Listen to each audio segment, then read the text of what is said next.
One of the big ideas of mental math on the GMAT is estimation. Estimation is a very important skill to have in the business world, where folks sometimes have to think on their feet and make quick decisions.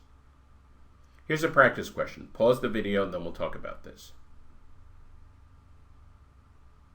Okay, as always, all these practice questions are no calculator questions because there's no calculator on the GMAT Quant.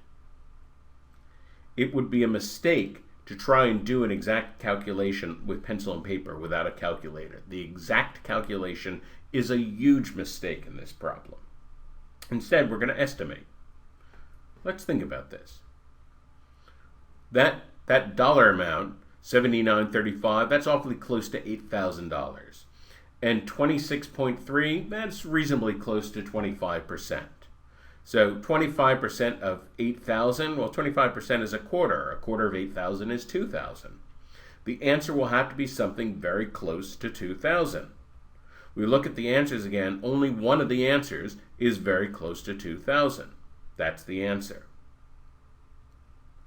Notice that it was easy to estimate in this problem because the answer choices were spaced far apart.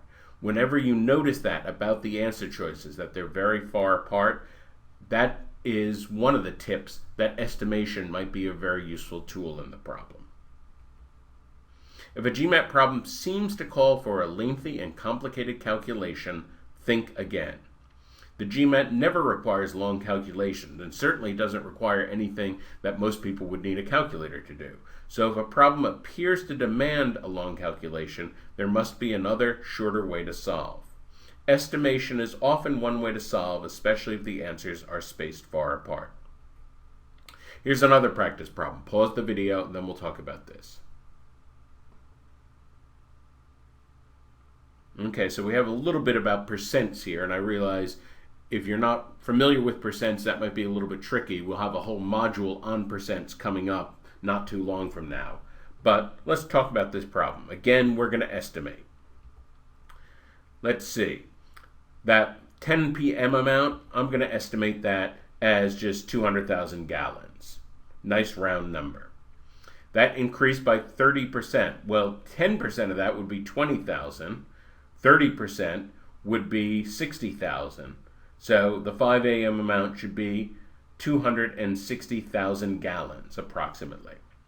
Then they're going to use 5% of that amount at 5 a.m. They're going to use that in the morning.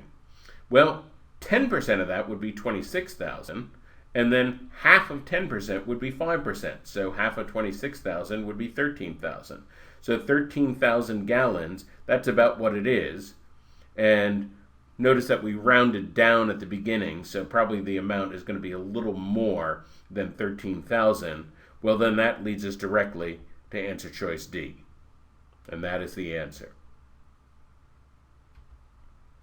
The GMAT will never expect us to do a long, complicated calculation. If the answer choices are spread apart, estimating can be a very quick and efficient way to zero in on the answers. And it's very important to practice estimation as much as possible as you practice GMAT math problems.